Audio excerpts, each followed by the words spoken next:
And this is Brent Allan Winters, commonlawyer.com, www.commonlawyer.com, and this is a presentation of INN Church, where we teach the revelation of God. It comes in 2 volumes, The Laws of Nature, unwritten in the nature of God's creation, and The Laws of Nature's God, written in the Bible. Those phrases taken from our Declaration of 76, those phrases came into the English language through the influence of men like John Locke, but they arose out of the Scottish Reformation, the Scottish Enlightenment, and that's what we're missing, because there is no meaningful way to apply the laws of nature's God, the Bible, to life without our common law tradition, the laws of nature. That's the nexus that allows the rubber to be planted on the road. In cases of apparent inconsistency between those 2 volumes, the laws of nature's God, the Bible, is the court of last resort. Montana Dan, start us out on this discussion of the importance of not abandoning land to itself in order to take care of it. That will destroy it. Go ahead, tell us what you're thinking. Okay, here in Montana we have two major universities, Montana State, which is in Bozeman, and University of Montana, which is in Missoula, and they're kind of arch enemies. But anyway, Montana State University has a forestry division in the school, which is really good. But because the trees in Montana are on the west side of the state, they have a home there at University of Montana. And in that program, they're developing, and it's a very good program where landowners, both big and small, can learn basic principles of forest stewardship. And they teach the benefits and the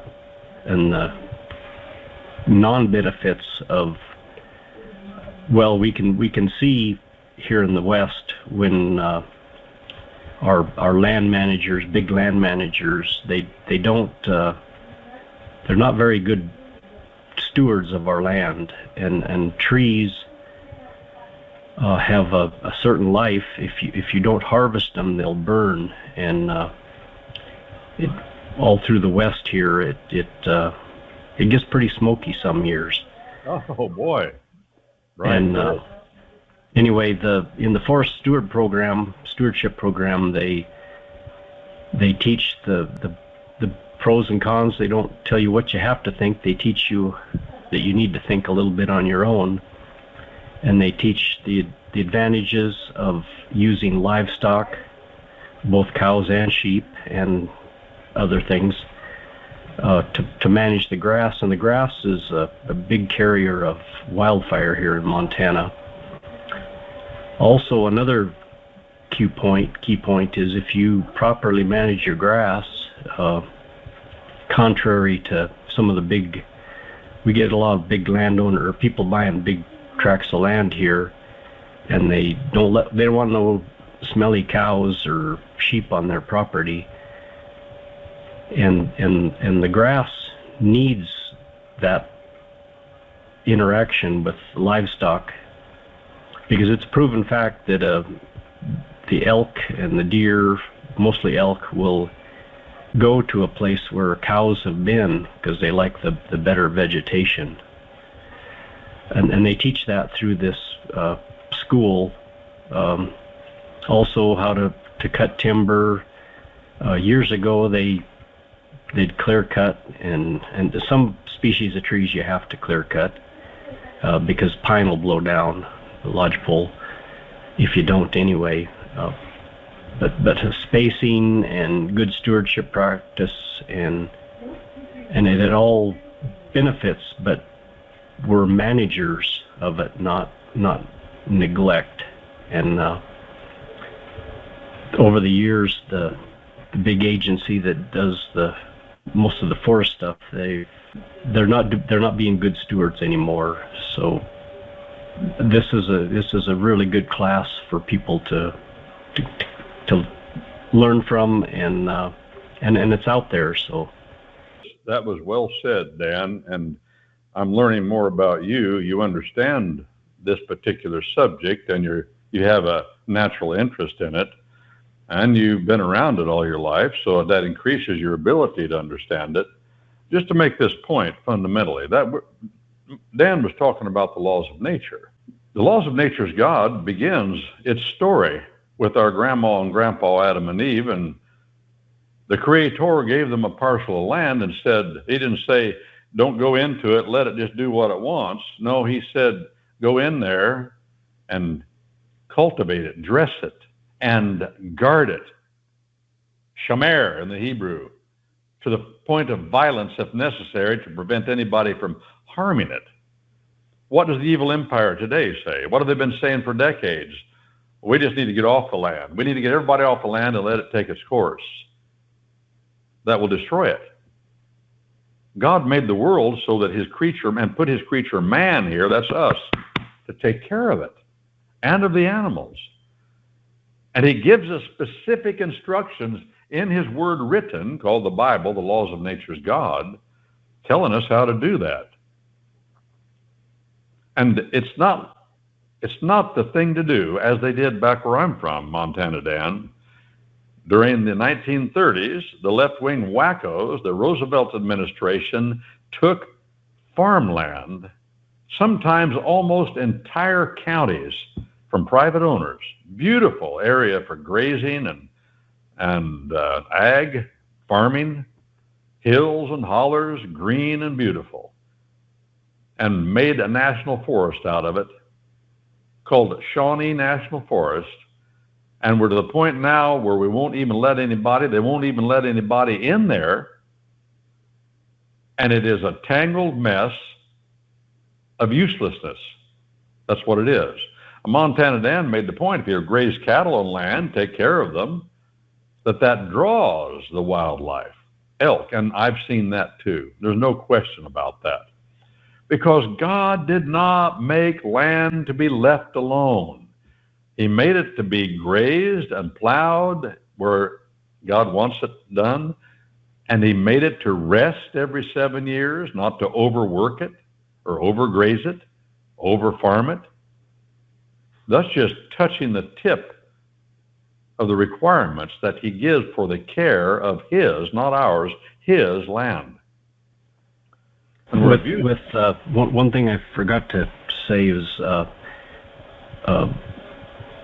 it has been tradition, just like with clear cut and timber, if you leave livestock to just eat their own in a big pasture, they'll start eating the plants that they like the best, and then they'll go to the next thing they like the best. And if you overgraze, keep doing that, you'll end up with weeds, cheatgrass, downy brome, stuff like that, and the good forbs and forages will be gone. Now, friends, neighbors, and kin, you're not listening to some overeducated expert from the forestry department or the ag department of some massive university. You're listening to a guy who was a state legislature, grew up on the ranch in Montana, handled livestock all his life. This is his conclusion. A Christian man. Now don't hold the legislature thing against me now. Oh, well, I don't. You tried it. It's not like you made a career out of it. You may try it again, but you thought it was important to do at the time. You're listening to a fella who is just common senses, and he knows his Bible a little bit, and he sees how it goes together. Dan, I'm going to tell a story of something happened to me down in on the coastal ranges, the mountain ranges of California, Central California. Large ranches there too. And I knew some Basque, or some people would say Bosque, ranchers. The Bosque people do not farm. The Bosque people graze animals. That's all they do. And they'll settle anywhere in the world to do it. They're from southern France originally. They speak a tongue that isn't related to anybody's knowledge to any other tongue in the world. We don't know where they came from. We don't know where their tongue came from. They still speak it. They're Christian folk in a different way than us, but we had leased grazing land to a Basque family in the coastal ranges. Well, they told me, they speak English too, by the way. They've been here for a few generations, but they told me that their father, who is now deceased, had leased federal land, 5,000 acres of federal land, I think it was, for decades. When the Obama administration got in, he replaced all the bureaucrats with worshipers of nature. Some people call them tree huggers. They're the ones from Romans chapter 1 who reject the Creator and worship the creation. Bow down to it. They got in charge.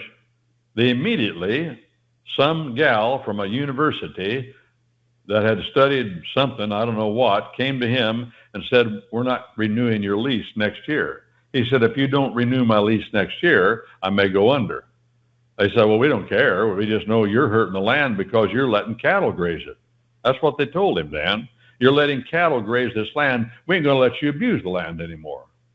He said, if you don't let me keep grazing that land like I have done since World War II, then I won't take care of it anymore. I have no reason to. I've taken care of that land without your input at all. I've kept the water sources up. I've kept the timber up.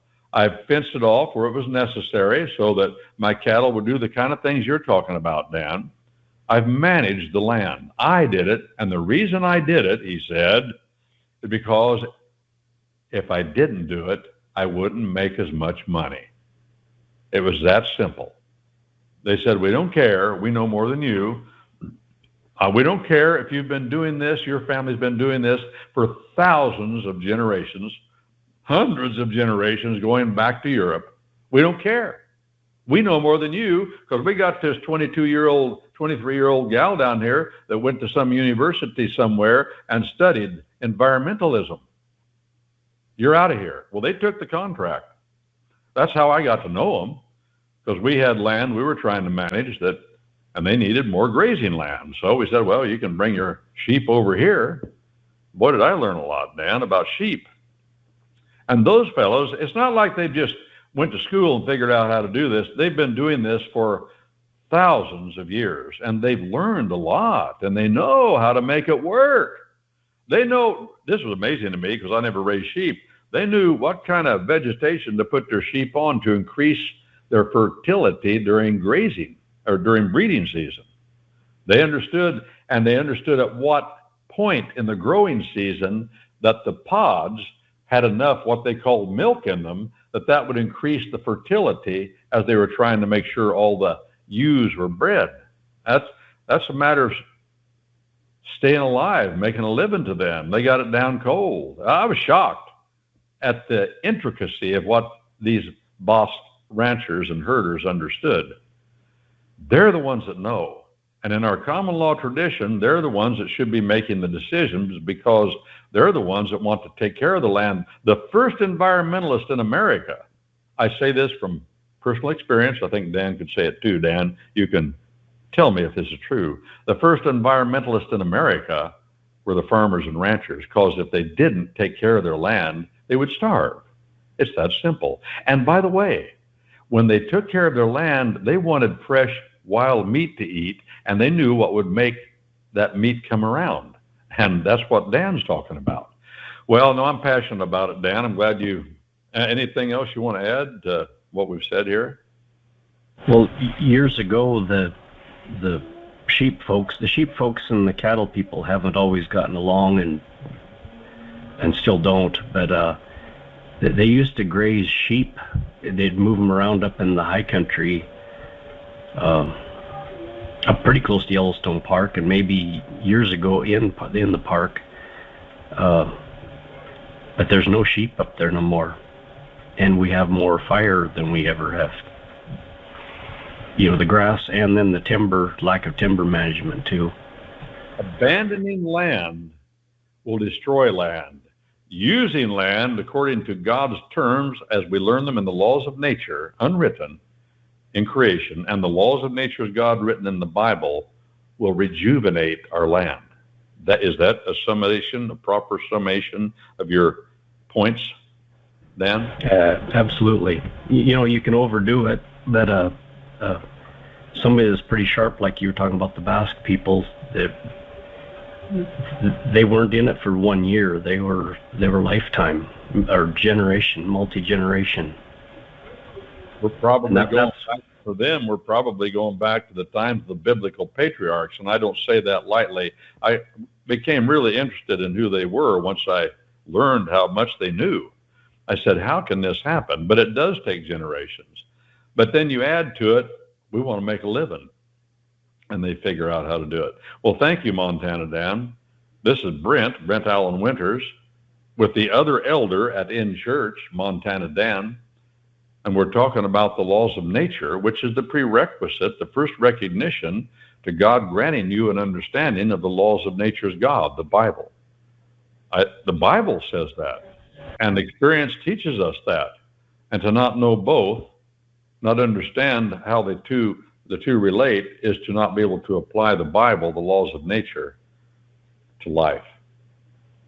And just a reminder, as it is important to take care of our land, we have to learn how to function in our system of government. So I encourage you to check out Brent's classes on his website, commonlawyer.com. We don't have to have an attorney, and not slighting that profession, but we don't have to have an attorney for everything we do. We can learn to do stuff on our own too. And thank you for doing that, Brent. Yes. And every man must understand something of our fundamental tradition of common law. And it's not the lawyers that will make it happen. It is the pervasive dissemination of our common law tradition and the Bible, the laws of nature and the laws of nature's God, that can give us our country back. Thank you, Montana Dan. commonlawyer.com. Thank you, Brent.